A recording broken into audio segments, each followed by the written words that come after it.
Comparador de nivel de voltaje.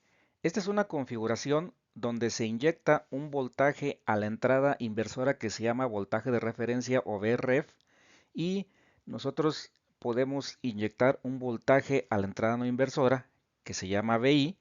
Si ese voltaje de entrada VI es mayor que el voltaje de referencia, la salida del amplificador operacional va a ser VSAT. En cambio, si el voltaje de entrada es menor que el voltaje de referencia, la salida va a ser menos VSAT. En esta gráfica, aquí se ejemplifica el voltaje de referencia con una línea punteada en algún nivel que podemos marcar. Este puede ser positivo, puede ser negativo. Y la señal roja es una señal que nosotros estamos metiendo de manera variable en la entrada no inversora. Si ese voltaje de entrada está por encima del voltaje de referencia, como en esta parte de aquí, la salida va a ser VSAT.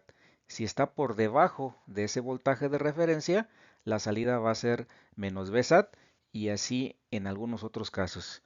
Aquí está por encima y la salida es VSAT. Si ustedes observan, el funcionamiento es muy parecido a un detector de cruce por cero, solo que en aquel caso la referencia está en tierra y aquí nosotros podemos mover el voltaje de referencia a donde queramos en la parte positiva o en la parte negativa. Aquí hay una propuesta para comprobar el funcionamiento de este circuito. Nosotros inyectamos aquí un voltaje de entrada, el voltaje de referencia lo dejamos fijo por medio de este divisor de voltaje.